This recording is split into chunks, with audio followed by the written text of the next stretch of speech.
Me pareció una lectura bastante interesante. Creo que Aruba es una isla que ha enfrentado el reto de diversificar su economía y lo ha hecho de manera muy exitosa. Creo que son uno de los pioneros ahorita en cuanto a energías renovables y están desarrollando la tecnología de manera muy importante, y lo cual me parece muy interesante porque además están probando muchos nuevos sistemas que otros países como México, incluso de donde soy yo, podríamos aprender y empezar a implementar. Me parece que está tomando un liderazgo muy importante, sobre todo siendo de una isla tan pequeña, y creo que se está convirtiendo en uno de los líderes en este tema y se está asociando con personajes muy importantes como Sir Richard Branson y su compañía. Entonces creo que están haciendo trabajos muy interesantes.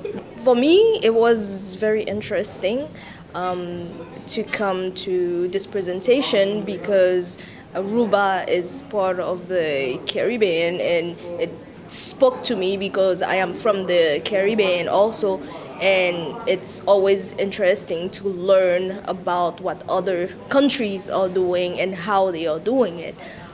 So it would be useful to apply in your own country also.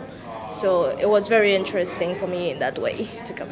Y interesante en su presentación el hecho de que se enfoca mucho en su gente y en sus jóvenes. Él lo dijo muy bien citando una quote que dijo el presidente Kennedy de cómo es importante que el GDP no solo sea crecimiento económico, sino crecimiento de la gente y el crecimiento de las personas dentro de la isla y de cada país, ¿no? Entonces creo que él lo está reflejando bien, enfocándose en el crecimiento de la juventud, en el desarrollo de sus jóvenes, en hacer que salgan de Aruba, aprendan más cosas y regresen a la isla a implementar estos conocimientos. And a lot of other countries could actually learn about what they are doing, and I really hope that they will be able to improve much more on certain things they are already doing, but I feel like they are already leading the way, and it will grow much more. Sin duda creo que es un ejemplo para el resto del Caribe en cómo están desarrollando y aplicando los recursos que tiene una isla tan pequeña para realmente hacer proyectos tan interesantes que se pueden exportar a nivel mundial. Y también creo que el mundo debe aprender de cómo una isla tan pequeña está siendo tan ambiciosa en tratar de lograr objetivos a tan corto plazo en temas tan interesantes como es la energía renovable, que es uno de los grandes retos.